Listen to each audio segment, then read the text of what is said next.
तो बच्चों इस लेक्चर में हम लोग आज पढ़ने वाले हैं क्लोज पैकिंग इन सॉलिड्स, है ना। क्या पढ़ने वाले हैं? Close packing in solids. तो यहाँ हम बेसिकली दो तरह से क्लोज पैकिंग पढ़ेंगे। First we will study close packing in one dimension, close packing of solids in one dimension, and then we will also cover close packing of solids in two dimension. 3 dimension में जो close packing करनी है वो फिर next lecture में किया जाएगा। So let's begin close packing of solids in one dimension and close packing of solids in two dimension. सबसे पहले थोड़ा ये देख लेते हैं कि सॉलिड का क्लोज पैकिंग दरअसल होता क्या है। कोई नई बात नहीं है। देखिए होता क्या है, अभी हम लोग जब सॉलिड की बात करते हैं तो सॉलिड के कॉन्स्टिट्यूएंट पार्टिकल्स क्या होते हैं, एक दूसरे से बहुत क्लोजली पैक रहते हैं, है ना।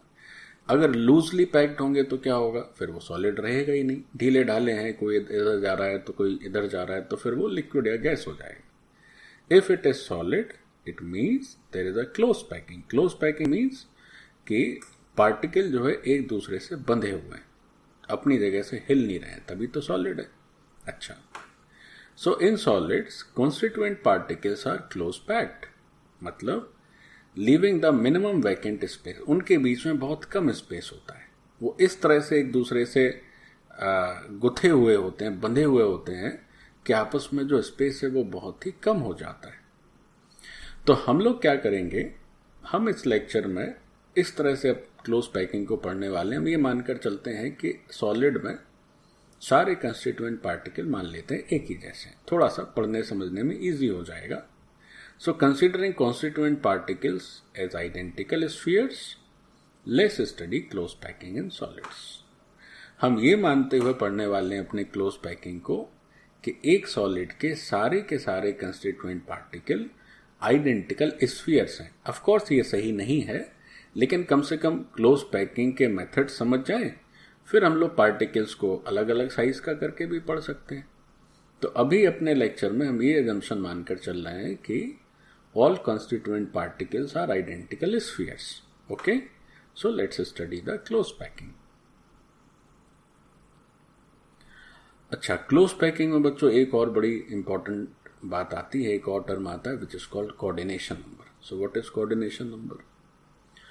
कोऑर्डिनेशन नंबर का मतलब ये हुआ कि जैसे मान लीजिए एक अपना कोई स्फेरिकल बॉल, हमने भी क्या सीखा, हमने ये सीखा कि हम लोग इस चैप्टर में या इस लेक्चर में हर कंस्टिट्यूएंट पार्टिकल को एक स्फेरिकल बॉल मान के चलेंगे। तो ये स्फेरिकल बॉल कितने स्फेरिकल बॉल से कांटेक्ट में है? क्योंकि ऐसा तो है नहीं कि एक लौता है, सॉलिड है तो कई सारे स्फेरिकल बॉल होंगे। तो एक स्फेरिकल बॉल, मान लीजिए हमने कहा कि भाई 2 और स्फेरिकल बॉल के कांटेक्ट में है, तो जितने स्फेरिकल बॉल्स के कांटेक्ट में है उतना ही उसका कोऑर्डिनेशन नंबर है। तो यहां पर कोऑर्डिनेशन नंबर 2 हो गया। अगर ये 4 के कांटेक्ट में होता तो कोऑर्डिनेशन नंबर 4 होता, 6 के कांटेक्ट में होता तो कुछ और होता, है ना। So what is coordination number? This is the number of nearest neighbours. Nearest neighbours means which are in contact with a constituent particle. So the number of nearest neighbours, atoms, ions or molecules of a constituent particle in a crystal. क्या है coordination number? एक crystal में एक constituent particle जो है उसके सबसे निकटतम पड़ोसी जो उसके कांटेक्ट में हो, उन पड़ोसियों की संख्या ही कोऑर्डिनेशन नंबर कहलाती है। और वो एक पार्टिकल के लिए, एक कंस्टिट्यूएंट पार्टिकल के लिए बच्चों डिफाइंड होती है। अब क्लोज पैकिंग के मेथड्स जैसे जैसे बदलते जाते हैं वैसे वैसे बच्चों कोऑर्डिनेशन नंबर भी बदलती जाती है ना। जिस तरह की क्लोज पैकिंग होगी अकॉर्डिंगली उसकी कोऑर्डिनेशन नंबर सेट हो जाएगी। क्लोज पैकिंग का मेथड बदल जाएगा तो कोऑर्डिनेशन नंबर भी बदल जाएगी। तो मन में आ रहा होगा कि भाई ये है क्या क्लोज पैकिंग, इस पे भी तो चर्चा हो जाए। चलो चर्चा करते हैं। ओके, तो प्यारे बच्चों स्टार्ट किया जाए क्लोज पैकिंग का सबसे basic arrangement, and that is in one dimension. तो वन डायमेंशन में क्लोज पैकिंग कैसी होती है, यानी एक लाइन में केवल देखा जाए, या यूं कह लें कि हम क्या करें, एक डायमेंशन में, वन डायमेंशन में स्फीयर्स को अरेंज करें। तो कैसी क्लोज पैकिंग हो सकती है? तो बहुत ही नेचुरल सी बात है कि इफ़ यू आर अरेंजिंग और if you are managing your spheres in only one direction, आपके पास एक ही ऑप्शन है कि आप क्या करें, एक के बाद एक के बाद एक सबको कांटेक्ट में रखते चले जाइए। यही क्लोज पैकिंग है। So this is the close packing of spheres in one dimension. You have no other method. अब इस लाइन को तुम थोड़ा तिरछा कर सकते हो, थोड़ा आड़ा कर सकते हो, कैसे भी करो, लेकिन होगा तो एक ही लाइन, चाहे जैसी रखो, किसी भी ओरिएंटेशन में रखो, आपको यही करना होगा। You arrange one by one all the spheres in contact with each other. So there is only one way of arranging spheres in a one directional close packed structure. So these all spheres are in a row and touching each other. तो ये सबसे जो है basic close packing हो गई which is in one dimension. अब सवाल आता है कि इसकी कोऑर्डिनेशन नंबर। तो बहुत साधारण सी बात है, क्या कोऑर्डिनेशन नंबर होना चाहिए भाई? किसी भी स्फीयर को पकड़ लीजिए, किसी भी स्फीयर को पकड़ लीजिए। अब आपसे इससे पूछा, ओ स्फीयर, तुम्हारे पड़ोस में कितने स्फीयर हैं जो तुमसे कांटेक्ट में? दिखाएगा सर 2 हैं बस, एक दाएं और एक बाएं। तो इस स्फीयर का अगर कोऑर्डिनेशन नंबर पूछा जाए तो यू विल से 2। आप किसी भी स्फीयर से पूछेंगे वही उत्तर देगा, सर बस 2 ही हमारे कांटेक्ट में, एक दाएं और एक बाएं। यानी कि सभी स्फीयर्स का जो कोऑर्डिनेशन नंबर है वो कितना है? 2। एक बात और ध्यान रहे कि हम जब क्लोज पैकिंग की बात करते हैं तो एक तरह की जो क्लोज पैकिंग होती है उसमें सबका कोऑर्डिनेशन नंबर सेम रहता है, अलग अलग नहीं होता है। तो किसी से भी पूछोगे तो सेम मेथोडोलॉजी में वो भी अरेंज्ड हैं, तो सबका कोऑर्डिनेशन नंबर 2 है। ओके, तो अभी हम लोग जो कोऑर्डिनेशन नंबर की बात कर रहे थे वो यहाँ पर मैंने लिख दिया है that each sphere is in contact with 2 immediate neighbours. So coordination number for one directional close packing is equal to 2, क्योंकि हर स्फीयर को इमीडिएटली 2 स्फीयर्स कॉन्टैक्ट में है, उसको टच करते हैं। तो इसलिए कोऑर्डिनेशन नंबर इस वन डायमेंशनल क्लोज पैकिंग का क्या होना चाहिए? 2। हो गया प्यारे बच्चों?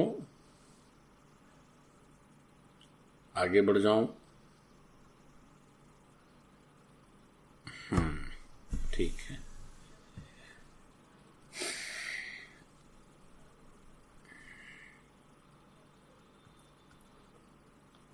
तो देखें इसका मतलब क्या है। स्क्वायर क्लोज पैकिंग और हेक्सागोनल क्लोज पैकिंग कैसी होती है, लेट अस सी।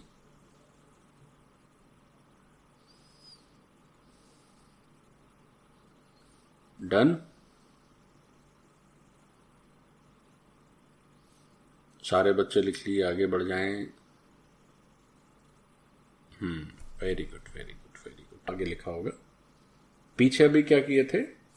पीछे हम लोग किए थे 2 डायमेंशनल क्लोज पैकिंग, तो उसमें कितनी कोऑर्डिनेशन नंबर थी? 2। अब ये 1 डायमेंशनल क्लोज पैकिंग, उसमें कोऑर्डिनेशन नंबर था 2। अब 2 डायमेंशनल में 2 करने हैं अपने को, तो पहला कर रहे हैं स्क्वायर। सो स्क्वायर में कोऑर्डिनेशन नंबर कितना है बच्चों? 4। हेक्सागोनल का देखते हैं अभी क्या आएगा। क्या आगे बढ़ जाएं? 2 डायमेंशनल हेक्सागोनल क्लोज पैकिंग बच्चों।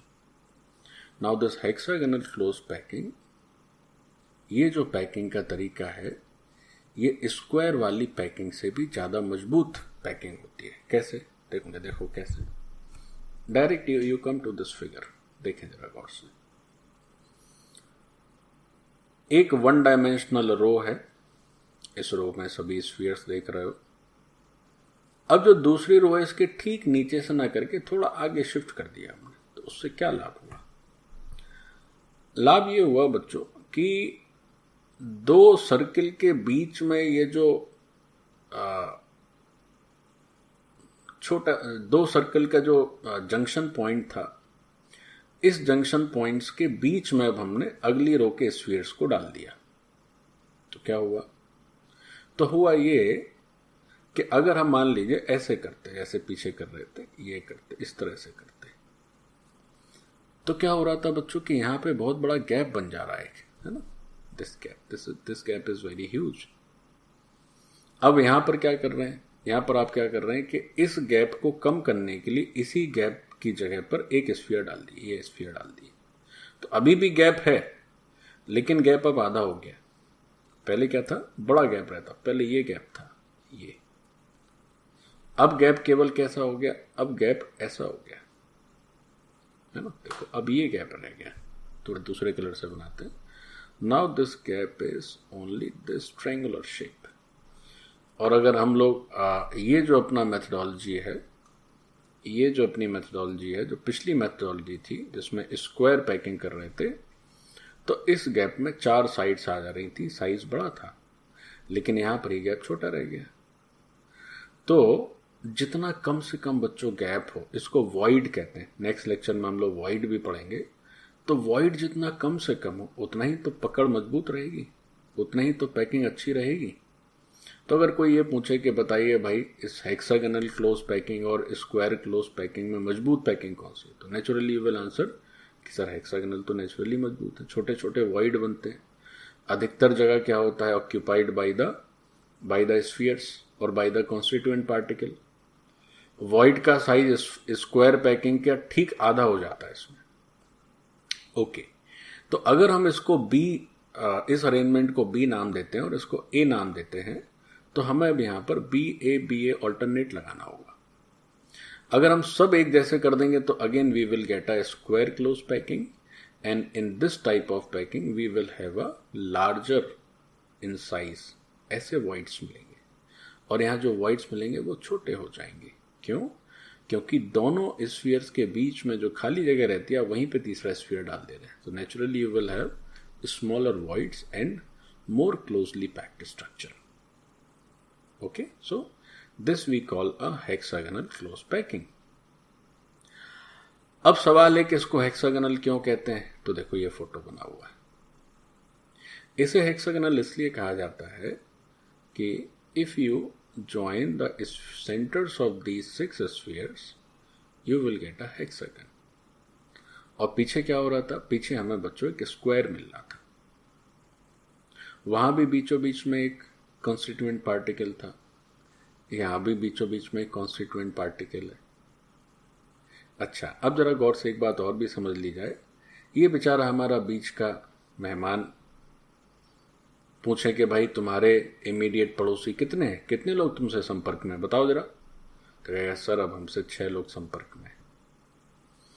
तो देखो एक बात और समझो, इमीडिएट नेबर्स के बढ़ने का मतलब क्या है कि ये ज्यादा लोगों से कांटेक्ट में है, ज्यादा क्लोज पैक्ड मामला है। जैसे जब हम 1 डायमेंशनल की बात कर रहे थे तो केवल अगल बगल मामला कांटेक्ट में था। फिर स्क्वायर पैकिंग की बात किए तो देखे कि हमारे 4 स्फीयर्स जो थे वो बीच वाले स्फीयर के कांटेक्ट में थे, तो 4 coordination number I. Now the coordination number is 6, means contact is increasing. Contact is increasing means close packing, packing efficiency is also increasing, you know?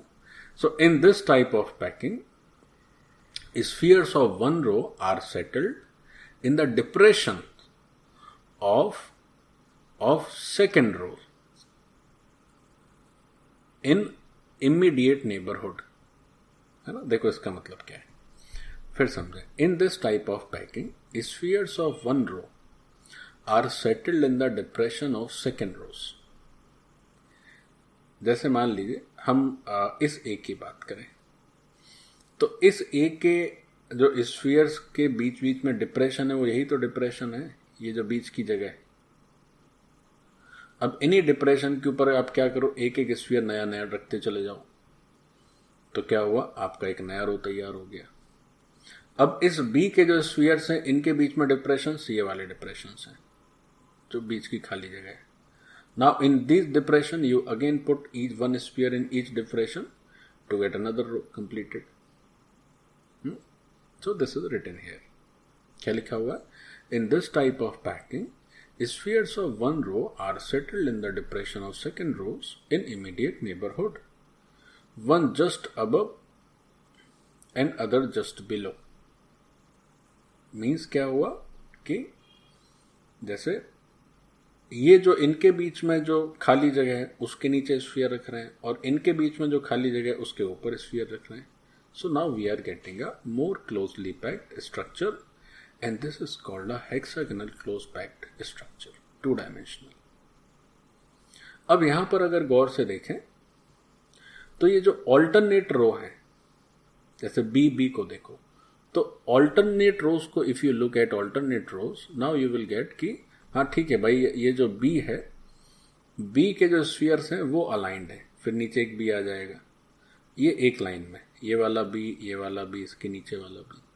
लेकिन 2 कॉन्जिक्यूटिव रोज के जो स्फीयर्स हैं वो एक लाइन में अलाइंड नहीं है. जबकि स्क्वायर में क्या होता था बच्चों, स्क्वायर में हमने देखा था ए यहां है तो ए यहां भी है तो ए यहां भी है, तो हर all 4 rows were completely identical, and all 4 rows का अरेंजमेंट एकदम आइडेंटिकल था. यहां पर क्या है, ऑल्टरनेट है बच्चों, तभी तो ये अच्छे से पैक हो गया ना. बीच की जो जगह थी वहीं पर आपने स्फीयर को रख दिया. तो यहां पर जो कॉन्जिक्यूटिव रोज हैं वो जो है वर्टिकली अलाइंड नहीं है. हाँ, alternate rows are definitely vertically aligned, and coordination number is 6. Coordination number is 6. अभी हमने जो बातें समझी उन्हीं को वर्ड्स में लिखा हुआ है, that spheres of alternate rows are in perfect vertical alignment. Alternate rows के जो स्फीयर्स हैं they are in perfect vertical alignment. Arrangement of spheres is not identical in 2 consecutive rows, but it is identical for alternate rows. Same thing has been repeated. तो यहाँ पर जो arrangement है वो किस तरह का है, ऑल्टरनेट है, A B and so on. This arrangement has less free space, therefore more efficient than square close packing. Less free space, very important term. Why it is written that this has less free space? Because voids are smaller in size. तो जो less free space है, अगर हम उसके बगल में ये लिखते हैं कि यहाँ पर smaller voids हैं, तो it would be very very understandable, smaller voids. और लगभग ऑलमोस्ट जो है यहाँ के voids जो हैं आधे हो जाते हैं in comparison to square packing. वो जो स्क्वायर पैकिंग में जो इस तरह का वाइड बनता था, ऐसा वाइड बनता था ना, तो यहाँ पे वाइड कैसा बन रहा है बच्चों, यहाँ पर ऐसा वाइड बन रहा है, लगभग आधे से भी कम हो जाता है, आधे से भी कम हो जाता है. अगर ये स्ट्रेट लाइन आएगी तो आधा होगा, तो ये तो थोड़ा ऊपर ही रहता है ना. ये नीचे वाला स्फीयर, ये वाला स्फीयर, ये वाला स्फीयर, तो वाइड जो आधे से भी कम हो जाता है. तो जितना कम से कम बच्चों वैकेंट स्पेस रहेगा, जितना कम से कम वॉइड रहेगा, उतना ही तो मजबूत पैकिंग होगी, उतना ही तो अच्छा जुड़ाव होगा. Okay, so each sphere is in contact with 6 spheres. So coordination number for 2 dimensional hexagonal close packing is 6. Coordination number for 2 dimensional hexagonal close packing is 6. For 1 dimensional it is 2. 2 dimensional it is 4 for square close packing and 6 for hexagonal close packing. Okay bachcho, so this is all about the 1D and 2D close packing in solid. So thank you. This part is, or this lecture is finished. Thank you.